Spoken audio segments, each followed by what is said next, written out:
Hi friends, welcome back to Divya's YouTube channel. ಹೇಗಿದ್ದಾರೆ ಎಲ್ಲರೂ? ಚೆನ್ನಾಗಿದ್ದೀರಾ ಅಂತ ಅಂದ್ಕೊಳ್ತಿದ್ದೀನಿ. ನಾನು ಇವತ್ತು ಒಂದು ಮೆಸೇಜ್ನ ನಿಮ್ಗೆ ಕೊಡೋಣ ಅಂತ ಬಂದಿದ್ದೀನಿ. ಏನು ರೀಸನ್ನು ಅಂತಂದರೆ, ಮೆಸೇಜ್ ಏನಂತಂದರೆ, ಒಂದು ಯಾರಾದರೂ ಒಬ್ಬರು ಕಾರ್ ತೊಗೊಂಡಿರ್ತಾರೆ.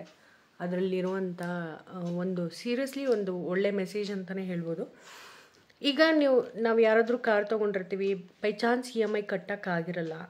ಅದೇ ಒಂದು ಸಿಚುವೇಶನ್ ನನಗೂ ಬಂದಿತ್ತು. ಸೊ ಬ್ಯಾಂಕಲ್ಲಿ ಕೂಡ ಫಾಲೋಅಪ್ ಮಾಡಿರಲಿಲ್ಲ ಅವರು. ಮಾಡಿದರೆ ಭವಿಷ್ಯ ನಾವು EMI ಕಟ್ಕೊಂಡಿರ್ತಿದ್ವೇನೋ. ಬಟ್ ಇಲ್ಲಿ ಏನಾಗಿತ್ತು ಅಂತ ಅಂದರೆ, ಅವರು ನಮ್ಮ ಹತ್ರ ಏನೂ ಫಾಲೋಅಪ್ ಮಾಡ್ಕೊಂಡಿರಲಿಲ್ಲ. ಸರಿ ಆಯಿತು ಅಂದ್ಬಿಟ್ಟು ನಾವು ಸುಮ್ಮನೆ ಆಗಿಬಿಟ್ಟಿದ್ವಿ. ಬಟ್ ನಮಗೇನು ಅದನ್ನು ಕಟ್ಟಬಾರ್ದು ಅನ್ನೋ ಇಂಟೆನ್ಷನ್ ಏನೂ ಇರಲಿಲ್ಲ. ಕ್ಲಿಯರ್ ಮಾಡಬೇಕು ಅಂತ ಇತ್ತು. ಯಾವತ್ತೋ ಒಂದು ದಿವಸ ಸೆಟಲ್ಮೆಂಟ್ ತೊಗೊಂಡ್ಬಿಡೋಣ. ಸೆಟಲ್ಮೆಂಟ್ ಅಂತಂದರೆ NOC, ನಮ್ಮದೇನಿದು ಔಟ್ಸ್ಟ್ಯಾಂಡಿಂಗು ಅದನ್ನು ಒನ್ಸ್ ಆಫ್ ಆಲ್ ನಾವು ಕಟ್ಟಿ ಕ್ಲಿಯರ್ ಮಾಡ್ಕೊಂಡ್ಬಿಡೋಣ ಅಂತ ನಾವು ಅಂದ್ಕೊಂಡಿದ್ವಿ. ನಿನ್ನೆ ಹಿಂಗೆ ನಾವಿರೋವಂಥ ಪ್ಲೇಸಲ್ಲಿ ಸ್ವಲ್ಪ ದೂರದಲ್ಲಿ ಒಂದು 8 ಮೈಲಿಂದ ನಿಯರ್ ಬೈ ಸೀಸರ್ಸು ನಮಗೆ ಸಿಕ್ಕಿದ್ರು. ಸೊ ವೆಹಿಕಲ್ನ ಸೀಸ್ ಮಾಡ್ತೀವಿ ಅಂತ ಅನ್ಫಾರ್ಚುನೇಟ್ಲಿ ಹೇಳಿದ್ರು. ನಾವು ರೆಡಿ ಇರಲಿಲ್ಲ.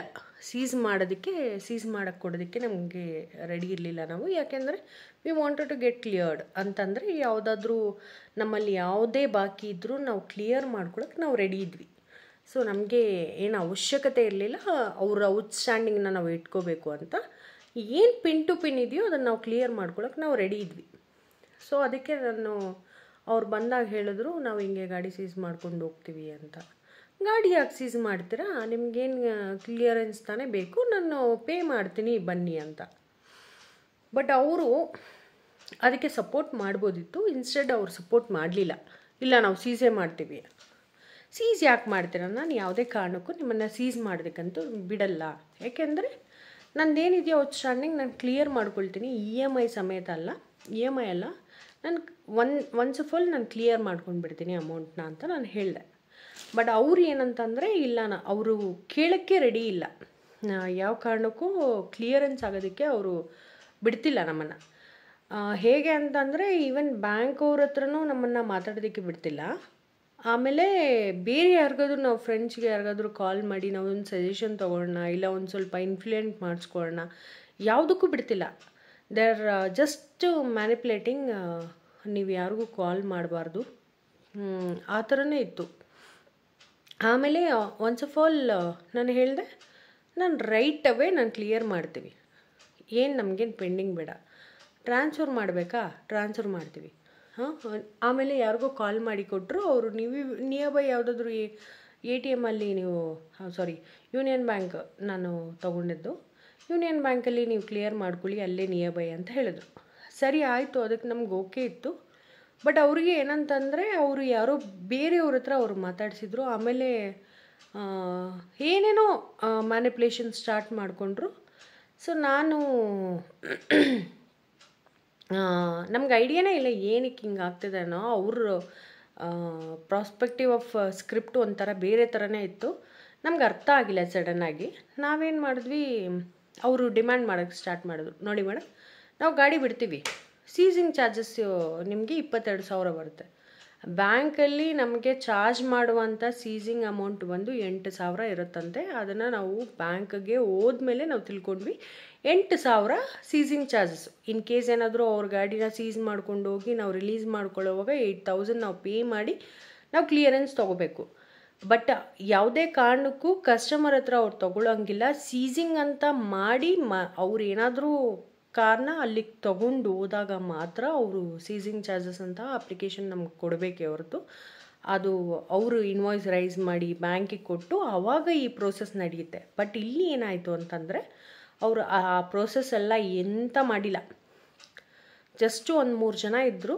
ಅವ್ರು 3 ಜನನೂ ನಮ್ಮನ್ನು ಡಿಮ್ಯಾಂಡ್ ಮಾಡೋಕ್ಕೆ ಯಾವ ಥರ ಅಂತಂದರೆ, ದೇ ಸ್ಟಾರ್ಟೆಡ್ ಶೌಟಿಂಗ್ಸ್. ಒಂಥರ ರೋಡಲ್ಲೆಲ್ಲ ಹರಾಸ್ ಮಾಡೋ ಥರ ಸ್ಟಾರ್ಟ್ ಮಾಡಿಕೊಂಡ್ರು. ಸೊ ನಾನು ಹೇಳಿದೆ, ಓಕೆ ಆಯಿತು, ನೀವು ಹೇಳ್ದಷ್ಟೆಲ್ಲ ಕೊಡೋದಕ್ಕಾಗಲ್ಲ, ಆಯಿತು, ನನಗೆ ಈ ಒಂದು ಹರಾಸ್ಮೆಂಟ್ ಎಲ್ಲ ನನಗೆ ಟಾಲರೇಟ್ ಮಾಡೋಕ್ಕೆ ಆಗ್ದಿರ ನಾನು ಹೇಳಿದೆ, ಒಂದು 5,000 ಕೊಡ್ತೀನಪ್ಪ ಹೋಗಿ ಅಂತ. ಆಮೇಲೆ 5,000ನ ಅಂತ ನಗಕ್ಕೆ ಸ್ಟಾರ್ಟ್ ಮಾಡಿದ್ರು. ಅದು ಯಾಕೆ ಅಂತ ಗೊತ್ತಿಲ್ಲ. ಆಮೇಲೆ ಸ್ವಲ್ಪ ಹೊತ್ತಾದ್ಮೇಲೆ ನಾನು ಕನ್ವಿನ್ಸ್ ಆದೆ, 10,000 ಕೊಡ್ತೀನಿ ಆಯಿತು. ಆಗೋದೇ ಇಲ್ಲ, ನಿಮ್ಮ ಗಾಡಿ ಬಿಡೋದೇ ಇಲ್ಲ, ಶೆಡ್ಡಿಗೆ ಹಾಕ್ತೀವಿ. ಆಮೇಲೆ ಸರಿ ಓಕೆ, ನಂದು ಔಟ್ಸ್ಟ್ಯಾಂಡಿಂಗ್ ಏನಿದೆ ನಾನು ಕ್ಲಿಯರ್ ಮಾಡ್ಕೊಳ್ತೀನಿ, ಯಾಕೆ ಈ ಸಮಾಚಾರನೇ ಬೇಡ ಅಂತ ನಾನು ಹೇಳಿದೆ. ಅವಾಗ ಅವರು ಹೇಳಿದ್ದೇನಂತಂದರೆ, ನೀವು ಬ್ಯಾಂಕಿಗೆ ಹೋದರೆ 1-2 ಕಟ್ಟಬೇಕಾಗತ್ತೆ, ಅದು ಇದು ಅಂತ ಹೇಳಿಬಿಟ್ಟು ನಿಮಗೆ ಇಲ್ಲದೇ ಇರೋವಂಥ ಚಾರ್ಜಸ್ ಎಲ್ಲ ಹಾಕ್ತಾರೆ. ನಾವು ತೊಗೊಂಡೋದ್ರಂತೂ ಇನ್ನೂ ಬೇರೆ ಥರನೇ ಇರುತ್ತೆ. ಹಿ ಥ್ರೆಟೆಂಡ್ ಲೈಕ್ ದ್ಯಾಟ್. ಯಾಕೆ ಆ ಥರ ನಮ್ಮನ್ನು ಮಿಸ್ಗೈಡ್ ಮಾಡಿದ್ರು ಅಂತ ಗೊತ್ತಿಲ್ಲ. ಆಮೇಲೆ ಬ್ಯಾಂಕಿಗೆ ಹೋಗಿ ನಾವು ಕೇಳಿದಾಗ ಒಂದು ಸ್ಟೇಟ್ಮೆಂಟೇ ಇಟ್ಕೊಂಡಿದ್ದಾರೆ. ನಾನು ಹಾಕ್ತೀನಿ ನಿಮಗೆ ಯಾವ ಸ್ಟೇಟ್ಮೆಂಟ್ ಅಂತ. ಒಂದು ಸ್ಟೇಟ್ಮೆಂಟೇ ಇಟ್ಕೊಂಡಿದ್ದಾರೆ.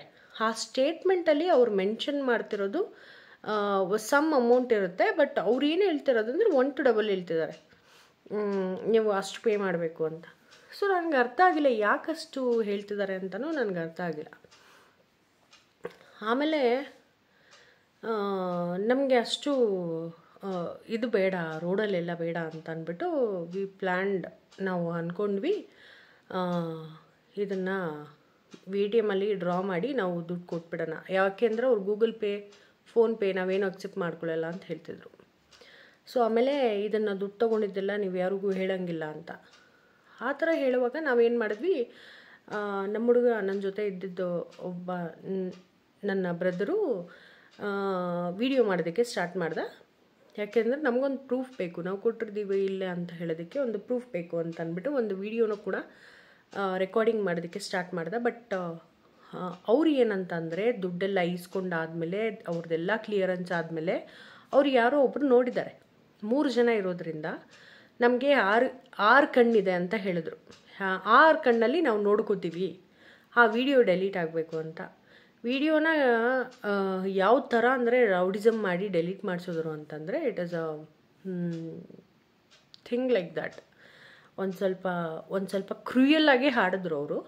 ಆಡ್ಕೊಂಡಾದಮೇಲೆ ಸರಿ ಆಯಿತು ಅಂತ ನನಗೇನು ಅರ್ಥನೇ ಆಗಿಲ್ಲ. ಅವನು ವಿಡಿಯೋ ಮಾಡಿದಾನೇನೋ ನನಗೆ ಒಂದು ಥಾಟ್ ಕೂಡ ಇರಲಿಲ್ಲ. ಬಟ್ ಇದಿದ್ರೆ ತುಂಬ ಹೆಲ್ಪ್ ಆಗಿರೋದೇನೋ. ಆ್ಯಪಲ್ ಐಫೋನ್ ಆಗಿರೋದ್ರಿಂದ ಅದೇನೋ ರಿಕವರಿ ಕೂಡ ಆಗ್ತಿಲ್ಲ. ಪರ್ಮನೆಂಟಾಗಿ ಡೆಲೀಟ್ ಮಾಡಿಸ್ಬಿಟ್ರು. ರೀಸೈಕಲ್ ಬಿನ್ನಲ್ಲೂ ಕೂಡ ಅವ್ರು ಬಿಡ್ದಿರ ಡೆಲೀಟ್ ಮಾಡಿಸಿದ್ರು. ಸರಿ ಓಕೆ ಅಂತ ಅಂದ್ಬಿಟ್ಟು ನಾವು ಏನು ಮಾಡಿದ್ವಿ, ಅವ್ರಿಗೆ ದುಡ್ಡೆಲ್ಲ ಕೊಟ್ಬಿಟ್ಟು ಅವ್ರು ಹೇಳಿದ್ದು ಏನಂತಂದರೆ, ಯಾರಿಗೂ ಹೇಳ್ಕೊಡೋದು ಈ ವಾರ್ನಿಂಗ್ ಸೀಸರ್ಸ್ದು ಎಷ್ಟು ಚೆನ್ನಾಗಿರುತ್ತೆ ವಾರ್ನಿಂಗ್ಸ್ ಅಂತಂದರೆ, ಯಾರಾದರೂ ಏನಾದರೂ ಸೀಸರ್ಸ್ ಬಂದರೆ ಸೀರಿಯಸ್ಲಿ ಹೇಳ್ತಿದ್ದೀನಿ, ಅವ್ರಿಗೆ ಒಂದು ನಯ ಪೈಸೆ ಬೆಲೆ ಕೊಡಬೇಡಿ.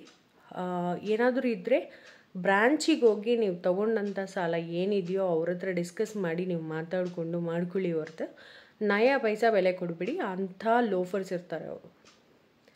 ಆಮೇಲೆ ಸರಿ ಅಂತ ಅಂದ್ಬಿಟ್ಟು ನಾನೇನು ಮಾಡಿದೆ, ಅವ್ರಿಗೆಲ್ಲ ದುಡ್ಡು ಕೊಟ್ಬಿಟ್ಟು ಕಳಿಸ್ಬಿಟ್ಟು ನಾವು ಇಮಿಡಿಯೇಟ್ಲಿ ಬ್ರ್ಯಾಂಚಿಗೆ ಹೋದ್ವಿ. ಅವ್ರು ನಮ್ಗೆ ವಾರ್ನ್ ಮಾಡಿದ್ರು ಕೂಡ, ನೀವು ಯಾವುದೇ ಕಾರಣಕ್ಕೂ ಕಾರ್ನ ತೆಗಿಬಾರ್ದು 1 ತಿಂಗಳು. ಯಾರಾದರೂ ಬೇರೆಯವರು ಸಿಕ್ಕಿದ್ರು ನಿಮ್ಮ ಕಾರ್ನ ಸೀಸ್ ಮಾಡ್ತಾರೆ.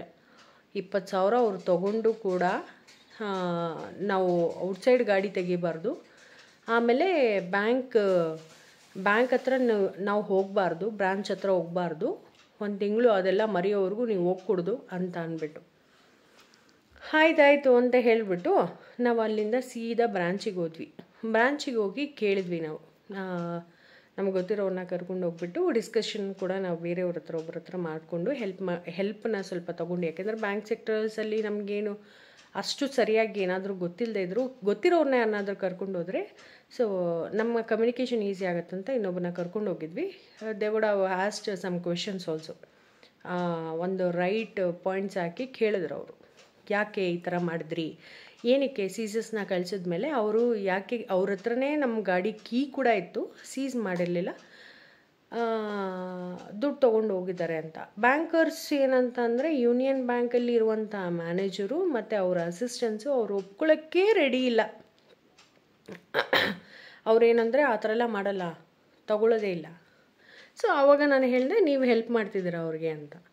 ಏನು ಮೇಡಮ್ ಈ ಥರ ಮಾತಾಡ್ತಿದ್ದೀರಾ ಅಂತ ಅಂದ್ಬಿಟ್ಟು ಅವ್ರು ಹೇಳಿದ್ರು, ಇಲ್ಲ ಹಾಗಾದರೆ ನಾವು ವಿಚಾರಿಸ್ತೀವಿ ಅಂತ. ವಿಚಾರಿಸಿ ಅಂತಲೇ ನಾನು ಕೇಳ್ತಿರೋದು ಅಂತ. ಸರಿ ಅಂತ ಅಂದ್ಬಿಟ್ಟು ನೆಕ್ಸ್ಟ್ ಡೇ ಅಂದರೆ ಇವತ್ತು ನಾವು ಬ್ಯಾಂಕ್ ಹೋಗಿದ್ವಿ. ಬ್ಯಾಂಕ್ ಹೋಗಿ ನೆನ್ನೆ ಆಗಿದ್ದಂಥ ಇನ್ಸಿಡೆಂಟು, ನೆನ್ನೆ ಹೋಗಿ ಬಂದಿದ್ವಿ. ಇವತ್ತು ಬ್ಯಾಂಕಿಗೆ ಹೋಗಿದ್ವಿ. ಬ್ಯಾಂಕಿಗೆ ಹೋಗಿ ನಾನು ಹೇಳಿದ್ದೆ ಅವ್ರನ್ನ ಕರೆಸ್ಬೇಕು ಅಂತ ಹೇಳಿದ್ನಲ್ಲ, ಅವ್ರ ಕಡೆಯವರು ಯಾರು ಅಂದರೆ, ಇವಾಗ ಒಂದು ಬ್ಯಾಂಕ್ ಅನ್ನೋವಾಗ ರಿಕವರಿಗೆ ಒಂದು ಏಜೆನ್ಸಿ ಕೊಟ್ಟಿರ್ತಾರೆ. ಏಜೆನ್ಸಿ ಇನ್ಚಾರ್ಜ್ ಅವರು ಯಾರೋ ಬಂದಿದ್ದರು. ಸೊ ನಾವು ಕಂಪ್ಲೇಂಟ್ ರೈಸ್ ಮಾಡಬೇಕು ಅಂತಂದರೆ ಅವ್ರ ಪರ್ಮಿಷನ್ನು ಕೇಳ್ಕೋಬೇಕಲ್ವ. ಒಂದು ಕಂಪ್ನಿಗೆ ಕೆಟ್ಟ ಹೆಸರು ಬರಬಾರ್ದು ಅನ್ನೋ ಒಂದು ಇಂಟೆನ್ಷನಲ್ಲಿ ಸ್ವಲ್ಪ ವೆಯ್ಟ್ ಮಾಡಿದ್ವಿ. ಅವ್ರು ಮಾಡಿರೋದು 100% ತಪ್ಪು. ಬಟ್ ಅದಕ್ಕೋಸ್ಕರನೇ ನಾನು ಈ ವಿಡಿಯೋ ಮಾಡ್ತಿದ್ದೀನಿ. ಎಷ್ಟು ಸಾಧ್ಯ ಆಗುತ್ತೋ ಅಷ್ಟೂ ನಾವು ವಾಯ್ಸ್ ರೈಸ್ ಮಾಡಿನೇ ಕೇಳಿದ್ರೆ ಮಾತ್ರನೇ ಆಗುತ್ತೆ. ವಾಯ್ಸ್ ರೈಸ್ ಮಾಡೇ ಇಲ್ಲ ಅಂತಂದರೆ ನಿಜ ಈ ಮಿಸ್ಟೇಕ್ಸ್ ಪ್ರತಿಯೊಬ್ಬರಿಗೂ ಆಗುತ್ತೆ. ನಯಾ ಪೈಸಾ ದುಡ್ಡು ಕೊಡಬೇಡಿ. 8,000 ಮಾತ್ರ ಸೀಸರ್ಸ್ಗೆ ಚಾರ್ಜಸ್ ಇರುತ್ತೆ ಬ್ಯಾಂಕಲ್ಲಿ. ಅದು ಅವ್ರು ಏನಾದರೂ ತೊಗೊಂಡೋಗಿ ರೈಸ್ ಮಾಡಿದಾಗ ಮಾತ್ರ ಈ ಚಾರ್ಜಸ್ ಅಪ್ಲಿಕೇಶನ್ಸ್ ಇರುತ್ತೆ. ಅನ್ಲೆಸ್ ಅದರ್ವೈಸ್ ಯಾವ ಚಾರ್ಜಸ್ಸು ಬರೋಲ್ಲ. ಅವ್ರು ಸೀಸೇ ಮಾಡಿಲ್ಲ ಅಂತಂದರೆ ಯಾವುದು ಇದರಲ್ಲಿ ಅವ್ರ ಹತ್ರ ದುಡ್ಡು ಕೊಟ್ಟು ಅವರೆಲ್ಲ ತುಂಬ ಕಳ್ಳರಿರ್ತಾರೆ. ಈಗ ಒಬ್ಬ ಏನಾದರೂ ದುಡ್ಡು ಇಸ್ಕೊಂಡು ಹೋಯ್ತಾ ಅಂತಂದರೆ ಅವ್ರ ಏಜೆನ್ಸಿಲಿ ಬೇರೆ ಯಾರಾದರೂ ಬರ್ಬೋದು. ಅವರೇ ಕಾಲ್ ಮಾಡಿ ಕೂಡ ಇನ್ಫಾರ್ಮ್ ಮಾಡಿ ಈ ಗಾಡಿ ಸೀಸ್ ಮಾಡು ಅಂತ ಹೇಳಿದ್ರೂ ಡೌಟ್ ಇಲ್ಲ. ಅದೇ ಪ್ಲ್ಯಾನಲ್ಲೇ ಅವರು ಮಾಡಿರೋವಂಥದ್ದಿದು. ನಾನು ಕೇಳಿದೆ, ಹಂಗಾದ್ರೆ ನೀವು ಇವಾಗ ದುಡ್ಡು ಇಸ್ಕೊಂಡು ಹೋಗ್ತಿದ್ರಲ್ಲ, ಹಾಗಾದರೆ ಮತ್ತೆ ಸೀಸ್ ಮಾಡಲ್ವಾ ಈ ಗಾಡಿನ ನೀವು ಅಂತಂದರೆ, ಇಲ್ಲ ಯಾರು ಬೇಕಾದರೂ ಮಾಡ್ಬೋದು, ಮಾಡೇ ಮಾಡ್ತಾರೆ, ನೀವು ಸ್ವಲ್ಪ ದಿನ ಗಾಡಿ ತೆಗಿಬೇಡಿ, ಈ ಥರ ರೆಸ್ಪಾಂಡ್ ಇತ್ತು. ಈ ಸೀಸಸ್ನ ನಂಬಿ ದುಡ್ಡು ಕೊಟ್ಟು ಎಲ್ಲ ಮಾಡಿಕೊಂಡು ಅದೇ ನಾವು ಏನಾದರೂ ಬ್ಯಾಂಕ್ ಕಟ್ಟಿದ್ರೆ ನಮ್ಮ ಸಾಲ ತೀರುತ್ತೆ. ಸೊ ಈ ಒಂದು ಯೋಚನೆ ಮಾತ್ರ ಡೆಫಿನೆಟ್ಲಿ ಇಟ್ಕೊಂಡು ಮಾಡ್ಕೋಬೇಕು. ಆಮೇಲೆ ಇವತ್ತು ಬಂದವರು ಕೂಡ ಆಮೇಲೆ ಹೋಗಿ ಬ್ಯಾಂಕಲ್ಲಿ ನಾವು ಮಾತಾಡಿದಾಗ ಅವ್ರ ಇನ್ಚಾರ್ಜ್ ಹೇಳ್ತಿರೋದು ತೊಗೊಂಡೇ ಇಲ್ಲ, ದುಡ್ಡೇ ತೊಗೊಂಡಿಲ್ಲ. ಯಾಕೆಂದರೆ ಅವ್ರು ತೊಗೊಂಡಿರೋದು ಕ್ಯಾಶು. ನಮ್ಮ ಹತ್ರ ಇರೋ ವಿಡಿಯೋ ಕೂಡ ಡೆಲೀಟ್ ಮಾಡಿಸಿದ್ದಾರೆ. ಸೊ ಡೆಲೀಟ್ ಮಾಡಿಸಿರೋದ್ರಿಂದ ಅವ್ರಿಗೆ ದೊಡ್ಡ ಕಾನ್ಫಿಡೆನ್ಸು ನಮ್ಮ ಹತ್ರ ವಿಡಿಯೋ ಎಲ್ಲ ಏನಿಲ್ಲ ಅಂತ. ಸೊ ಬಟ್ ನಾವು ಸ್ಟಿಲ್ ಏನು ಮಾಡಿದ್ವಿ ಅಂತಂದರೆ, ನಿಯರ್ ಬೈ ಇರುವಂಥ ಶಾಪ್ಸ್ ಹತ್ರ ಇರುವಂಥ CCTV ಫುಟೇಜ್ನ ನಾವು ತೊಗೊಂಡ್ವಿ. ನೆನ್ನೆ ನೈಟೇ ಹೋಗ್ಬಿಟ್ಟು ಈ ಥರ ಪ್ರಾಬ್ಲಮ್ ಆಗುತ್ತೆ ಅಂತ ಅಂದ್ಬಿಟ್ಟು ನಾವೇನು ಮಾಡಿದ್ವಿ, CCTV ಫುಟೇಜ್ನ ಕೂಡ ತೊಗೊಂಡ್ವಿ. ಫುಟೇಜ್ ತೊಗೊಂಡು ಆದಮೇಲೆ ಅವ್ರಿಗೆ ನಾವು ತೋರಿಸಿದ್ಮೇಲೆ ಅವರು ಒಪ್ಕೊಳ್ತಾರೆ, ಓಕೆ ಇರ್ಬೋದೇನೋ ಬಟ್ ನಾನು ಶ್ಯೂರ್ ಇಲ್ಲ ಅಂತ. ನಾನು ಹೇಳಿದೆ, ಕರೆಸಿ ಸರ್, ಕರೆಸಿ. ನಾವು ಕೊಟ್ಟಿರೋರಿಗಿಂತ ಅವರು ತೊಗೊಂಡಿಲ್ಲ ಅಂತ ಹೇಳೋದು ನನ್ನ ಎದುರಿಗೆ ಹೇಳಿದ್ರೆ ನಾನು ಒಪ್ಕೊಳ್ತೀನಿ. ಒಪ್ಕೊಳ್ಳಿಲ್ಲ ಅಂತ ಅಂದರೂ ನಾನು ಕೊಟ್ಟಿರೋದು 100% ಇರುವಾಗ ನನ್ನ ಹತ್ರ ATMಲ್ಲಿ ನಮ್ಮ ಹುಡುಗನ್ನೇ ಕರ್ಕೊಂಡೋಗಿ ಅವ್ರದ್ದೇ ಗಾಡೀಲಿ ವಿಡ್ರಾ ಮಾಡಿಕೊಂಡ್ರೆ ಎಲ್ಲ ಪ್ರತಿಯೊಂದು ವೀಡಿಯೋಸ್ ಇದೆ. ನಾವು ಸುಮ್ಮನೆ ಹೋಗ್ಬಿಟ್ಟು ಏನು ವಾಕಿಂಗ್ ಹೋಗಿ ಬರ್ತಾರಾ? ಸೊ ಈ ಥರ ಎಲ್ಲ ಅವರು ನಮ್ಮ ಹತ್ರನೂ ಕೆಲವೊಂದು ಪ್ರೂಫ್ಸ್ ಇದೆ, ವಿಡಿಯೋ ಇದೆ. ಆ ವಿಡಿಯೋ ಫುಟೇಜಲ್ಲಿ ಎಲ್ಲ ರೆಕಾರ್ಡ್ ಆಗಿದೆ. ಅವ್ರು ಏನು ಮಾಡ್ತಾರೆ, ಎತ್ತ ಮಾಡ್ತಾರೆ, ಎಲ್ಲ ಪ್ರತಿಯೊಂದು ಇದೆ. ಬಟ್ ಅವರು ಇಲ್ಲ ಅಂತ ಹೇಳಿ ನಮ್ಮನ್ನು ಸ್ವಲ್ಪ ಡಿಗ್ರೇಡ್ ಮಾಡ್ತಿದ್ದಾರೆ. ನಾನು ಹೇಳಿದೆ, ಹಿಂಗೆ ಆದರೆ ನಾನು ಕನ್ಸ್ಯೂಮರ್ ಕೋರ್ಟ್ಗೆ ಹೋಗ್ತೀನಿ, ಕಂಪ್ಲೇಂಟ್ ಲಾಂಚ್ ಮಾಡಿ ಕನ್ಸ್ಯೂಮರ್ ಕೋರ್ಟ್ಗೆ ಹೋಗ್ತೀನಿ ಅಂತ. ಬಟ್ ಅವ್ರು ಏನಂತ ಹೇಳ್ತಿರೋದು ಅಂತಂದರೆ, ಸ್ವಲ್ಪ ವೆಯ್ಟ್ ಮಾಡಿ ಅಂತ. ಅವರು ಏನೋ ಇದೇ ಒಂದು ರೀಸನ್ಗೆ ನಾವು ಫುಲ್ ಡೇ ವೆಯ್ಟ್ ಮಾಡಿದ್ದೀವಿ ಅವ್ರಿಗೋಸ್ಕರ. ಅವ್ರು ಬರಲೇ ಇಲ್ಲ ಆ ಹುಡುಗರು ಅನ್ನೋರು. ಅವ್ರು 3 ಜನ ಯಾರು ಇವರು ಕೆಲ್ಸಕ್ಕೆ ತೊಗೊಂಡಿದ್ದಾರೋ ಅವ್ರಿಗೆ ರೆಸ್ಪಾಂಡ್ ಮಾಡ್ತಾಯಿಲ್ಲ. ಬಟ್ ಅವರಿಗೆ ಕಂಪ್ನಿಯವರು ಏನಂದರೆ ಒಪ್ಕೊಳ್ಳೋಕೆ ರೆಡಿನೇ ಇಲ್ಲ. ಆ ಥರ ಇರ್ತಾರೆ ಸೀಸರ್ಸ್ ಅಂದರೆ. ಸೊ ಎಲ್ಲರೂ ಪ್ರತಿಯೊಬ್ಬರು ಈ ಮೆಸೇಜ್ನ ಕನ್ಕ್ಲೂಡ್ ಮಾಡ್ಕೊಳ್ಳಿ. ಪ್ರತಿಯೊಬ್ಬರು ಕಾರ್ ತೊಗೊಳ್ಳೋದಿರುತ್ತೆ, ಪ್ರಾಬ್ಲಮ್ಸ್ ಅನ್ನೋದು ಬಂದೇ ಬರುತ್ತೆ ಮನುಷ್ಯನಿಗೆ. ಎಲ್ಲ ಟೈಮಲ್ಲೂ ಎಲ್ಲ ಥರ ಒಂದೇ ಲೆವೆಲಲ್ಲಿ ನಡ್ಕೊಂಡು ಹೋಗುತ್ತೆ ಅನ್ನೋದೆಲ್ಲ ಸುಳ್ಳು. ಪ್ರತಿಯೊಬ್ರಿಗೂ ಈ ಪ್ರಾಬ್ಲಮ್ಸ್ ಬಂದೇ ಬರುತ್ತೆ. EMI ಕಟ್ಟೋಕ್ಕಾಗದೇ ಇರೋವಂಥದ್ದು, ಸೀಸಸ್ ಬರೋವಂಥದ್ದು, ಅದು ಕಾಮನ್ ಆಗಿರುತ್ತೆ. ಬಟ್ ಅವ್ರೇನಾದರೂ ಬೆದರಿಸಿ ಅದು ಮಾಡಿ ಇದು ಮಾಡಿ, ನೀವು ಯಾರಾದರೂ ದುಡ್ಡು ಕಟ್ಟಬೇಕು ಇಲ್ಲ ರಿಕ್ವೆಸ್ಟ್ ಮಾಡಬೇಕು ಅಂದರೆ ನೀವು ವೆಹಿಕಲ್ನ ತೊಗೊಂಡೋಗಿ ಬ್ರಾಂಚ್ ಹತ್ರ ನೀವು ಮಾತಾಡಿದ್ರೆ ಎನಿ ಟೈಮ್ ಅದು ಸೆಟ್ರೇಟ್ ಆಗುತ್ತೆ. ನಾವು ಅಂದ್ಕೊಳ್ತೀವಿ, ಓ ಬ್ಯಾಂಕ್ ಹೋದರೆ ಹಿಂಗೆ ಮಾಡಿಬಿಡ್ತಾರೆ, ಹಂಗೆ ಮಾಡಿದ್ರೆ. ನಥಿಂಗ್, ಆ ಥರ ಎಲ್ಲ ಏನೂ ಇರಲ್ಲ. ಸೀದಾ ನೀವು ಬೇರೆಯವ್ರನ್ನ ನಂಬೋಕ್ಕಿಂತ ಬ್ಯಾಂಕಲ್ಲಿ ನಂಬ್ಕೊಂಡು ಹೋಗಿ ಏನಾದರೂ ಮಾಡ್ಕೋಬೋದು. ಅವ್ರ ಹತ್ರ ರಿಕ್ವೆಸ್ಟ್ ಮಾಡಿ ಏನಾದರೂ ಮಾಡ್ಕೋಬೋದು. ಇಲ್ಲಾಂತ ನಿಮ್ಗೆ ಕಟ್ಟೋಕ್ಕಾಗಿಲ್ಲ ಅಂದರೆ ಒಂದು ಸ್ವಲ್ಪ ರಿಕ್ವೆಸ್ಟ್ ಮಾಡಿ ಬೇರೆ ರೀಜನ್ ಆಫೀಸ್ಗೆ ಹೋಗಿ ಏನೋ ಒಂದು ಮಾಡ್ಬೋದು. ಬಟ್ ಈ ಕಳ್ಳರು ಸೀಸರ್ಸ್ನ ಮಾತ್ರ ಯಾವುದೇ ಕಾರಣಕ್ಕೂ ನಂಬೇಡಿ. ಸೊ ನನಗೆ ಇದಂತೂ ಹೇಳಬೇಕಂತ ಅನಿಸಿತ್ತು. ಸೊ ಹಾಗಾಗಿ ಶೇರ್ ಮಾಡ್ಕೊಳ್ತಿದ್ದೀನಿ. ಸೀರಿಯಸ್ಲಿ ಹುಷಾರಾಗಿರೋದು ಒಳ್ಳೆಯದು. ಆಮೇಲೆ ನಾಳೆ ಏನಾಯಿತು ಅಂತ ಖಂಡಿತ ನಮಗೆ ಅದನ್ನು ಕೂಡ ನಾನು ಅಪ್ಡೇಟ್ ಮಾಡ್ತೀನಿ. Thank you for watching.